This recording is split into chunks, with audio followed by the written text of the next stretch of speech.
کہ کوئی گھر میں ایک کمرے کا ایک کونا تھا جہاں پر اتفاقاً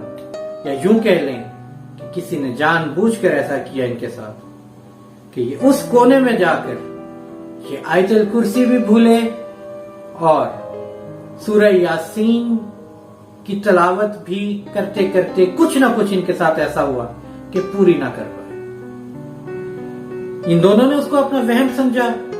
اور ایک دوسرے کے ساتھ نہ شیئر کیا کہ ہو سکتا ہے یہ کسی اور وجہ سے ہو، لیکن اس کے بعد اس گھر میں رہتے ہوئے جیسے جیسے ان لوگوں کے ساتھ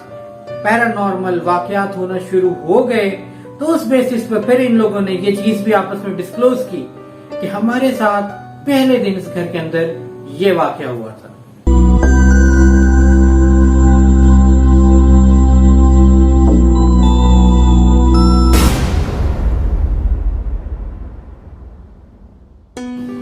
آگے کی جانب چلتے ہیں دوستوں۔ جو مین واقعہ ہے وہ کچھ اس طریقے سے ہوا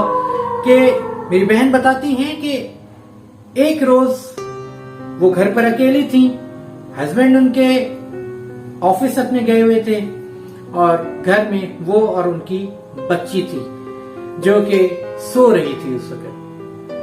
ان کے گھر کا نقشہ کچھ میں بتاتا چلوں تو کچھ اس طریقے سے تھا کہ مین گیٹ سے اگر اندر آئیں تو ایک گیراج تھا اور گیراج کے بعد گھر کے چاروں طرف ایک راہداری سی تھی، ایک گلی سی تھی اور ہر گھر کے ہر سائڈ سے یعنی کہ میجر جو اندر ہال تھا اس ہال کا بھی ایک دروازہ وہاں کھلتا تھا، جو کھڑکیاں تھی کچن کی کہہ لیں اور کمروں کی بھی جو کھڑکیاں تھیں اور ایک اور کمرہ جو کہ گھر کے بالکل آخری سائڈ پر تھا اس کا بھی ایک دروازہ اسی گلی کے اندر کھلتا تھا، اسی راہداری میں کھلتا تھا۔ اس گلی کے بالکل اس گھر کے ایک کونے کے اوپر بیری کا ایک درخت اگا ہوا تھا اور وہ یہ بتاتی ہیں میری بہن کہ ایک دوپہر کو کوئی 12-1 بجے کے درمیان کا وقت ہوگا، یہ کچن میں معمول کے مطابق کھانا وغیرہ پکا رہی تھیں اور کھانا پکاتے پکاتے برتن بھی کچھ دھونے کی ان کو ضرورت پیش آئی تو وہ برتن دھو رہی تھیں۔ بٹ مین ان کا چھٹی کے اوپر تھا اس لیے وہ سارا کام خود ہی کر رہی تھیں اس وقت۔ تو وہ یہ بتاتی ہیں کہ ان کو اچانک کچن کی کھڑکی میں سے نظر آیا کہ ایک 10 یا 12 سال کا لڑکا جو کہ سفید قمیض شلوار میں ملبوس تھا وہ ان کی کھڑکی کے سامنے سے اس طرف گزرا ہے یا جو جس سائڈ پر باقی گھر کی گلی تھی۔ کچن چونکہ ان کا گھر کا ایسا تھا کہ وہ شروع میں ہی تھا گھر کے اندر تو اس لیے اگر کوئی گیٹ سے انٹری کرتا ہے جو کچھ بھی کرتا ہے تو پہلے کچن ہی آنا تھا۔ ان کو لگا کہ شاید کوئی بچہ محلے کا جو ہے وہ دیوار پھلانگ کر یا کیونکہ دروازہ تو بند تھا، گیٹ انہوں نے بند رکھا ہوا تھا تو دیوار پھلانگ کر اندر آیا ہے کوئی بال شال لینے کے لیے۔ تو وہ یہ سوچ کر وہاں سے نکلی اپنے کچن سے اور انہوں نے اس بچے کو پکڑنے کی خاطر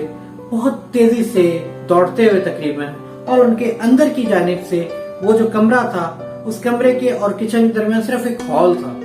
تو ان کو زیادہ دیر نہیں لگنی تھی اس کمرے کے دروازے تک پہنچنے میں جتنا اس بچے کو دیر لگنی تھی جو چلتا ہوا گیا تھا کیونکہ اس نے گھر کے چاروں کونوں سے ہوتا ہوا اس کنارے تک پہنچنا تھا۔ یہ اس دروازے تک پہنچتی ہیں اور دروازہ کھول کے اس بچے کو رنگے ہاتھوں پکڑنا چاہتی ہیں کہ تم اس گھر میں اس وقت کیا کر رہے ہو۔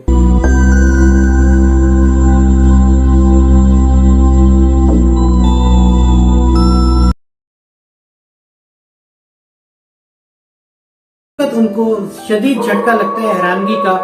کہ جب وہ یہ دیکھتی ہیں کہ اس وقت وہ بچہ وہاں پر موجود ہی نہیں ہے۔ ان کو پھر بھی یقین نہ آیا، وہ سمجھی کہ شاید وہ جلدی پہنچ گئی ہیں تو انہوں نے پوری گلی کا چکر ایک دفعہ لگایا لیکن وہاں پر کہیں پر بھی وہ بچہ موجود نہیں تھا۔ تو پھر دوستوں آخر وہ بچہ گیا کہاں؟ کیا وہ بچہ دیوار پھلانگ کر جیسے آیا تھا ویسے چلا گیا یا پھر وہ بچہ بیری کے درخت تک تو آیا لیکن اس کے بعد کہاں گیا اس کا کہنا نہ ہم کچھ کہہ سکتے ہیں نہ ان بہن کو کچھ پتا تھا کہ وہ آخر بچہ زمین کھا گئی یا آسمان نکل گیا، آخر وہ غائب کہاں ہو گیا۔ دوستوں یہاں پر میں آپ لوگوں کو بتاتا چلوں کہ ان کے گھر کی جو دیواریں تھیں وہ بھی اتنی اونچی تھیں کہ باہر کی جانب سے اس کے اوپر کوئی چڑھ نہیں سکتا تھا. اس لیے جو چیز ہم اگر شک اس چیز کا ہمارے ذہن میں آتا ہے کہ کوئی باہر سے پھلانگ کر اس گھر میں کودا تھا تو وہ اس لیے غلط ثابت ہو جاتا ہے کیونکہ باہر کی جانب ان کے چاروں طرف میدان تھا اور وہ میدان ان کے گھر سے کوئی 6 سے 7 فٹ گہرا نیچے میدان تھا اور دیوار بھی کوئی ان کی 5 سے 6 فٹ اونچی تھی، یعنی کہ کوئی 12 سے 13 فٹ اونچی دیوار کوئی بھی بچہ جو کہ 10 سے 12 سال کا ہو، جس کا قد بھی اتنا زیادہ نہ ہو، کیسے پھلانگ سکتا ہے اور پلک جھپکنے میں واپس پھلانگ کر غائب بھی ہو سکتا ہے. دوستوں یہ تو آپ لوگ اپنے کمنٹس میں بتائیں گے کہ آپ لوگوں کو کیا لگتا ہے کہ آخر وہ کون تھا.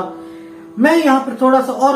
آپ لوگوں کو ایک بات بتاتا چلوں کہ جو بیری کا درخت ہے دوستوں، اس بیری کے درخت کے بارے میں بھی مشہور ہے کہ اس درخت پر اکثر و بیشتر یہ اندیکھی مخلوقات رہتی ہیں اور ان کا پسندیدہ ٹھکانوں میں سے ایک ٹھکانہ بیری کا درخت ہے. پھر کیا وہ بچہ اس درخت سے ہی آیا تھا اور اس درخت پر ہی واپس چلا گیا؟ یہ یا تو وہ بچہ جانتا ہے یا پھر اللہ تعالی جانتا ہے.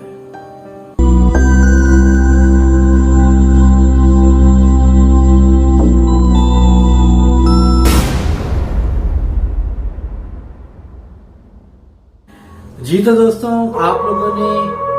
دیکھ لیا وہ کون تھا کہ آج کی ایپیسوڈ کو. تو آپ لوگوں نے ساری کہانی سن کر آپ لوگوں نے کیا اندازہ لگایا اور آپ لوگوں کا کیا کہنا ہے کہ آخر وہ کون تھا؟ دوستوں جاتے جاتے میں ایک بات دوبارہ آپ لوگوں کو یہ بتاتا چلوں کہ جن دوستوں نے اس پروگرام کا پارٹ بننا ہے، اپنی زندگی کے ناقابل فراموش واقعات کو اپنے دوستوں کے ساتھ شیئر کرنا چاہتے ہیں، ہمارے ساتھ شیئر کرنا چاہتے ہیں، تو ایک مرتبہ پھر آپ لوگوں کی سکرینز کے اوپر ای میل ایڈریس جو نظر آ رہا ہے، اس ای میل ایڈریس کے ذریعے آپ لوگ بھی بن سکتے ہیں ہمارے اس پروگرام وہ کون تھا کا حصہ، اپنی زندگی کے پیرانارمل اور ناقابل فراموش واقعات شیئر کر کے. دوستوں جانے سے پہلے میں آپ لوگوں سے اتنا ہی کہوں گا کہ اپنا بہت زیادہ خیال رکھیے گا اور مجھے دعاؤں میں یاد رکھیے گا. انشاءاللہ تعالی اگلی مرتبہ ایک نئی ہارر اسٹوری کے ساتھ سیم ڈے سیم ٹائم پر آپ دوستوں کے ساتھ ملاقات ہوگی. تب تک کے لیے اجازت چاہیے. اللہ حافظ.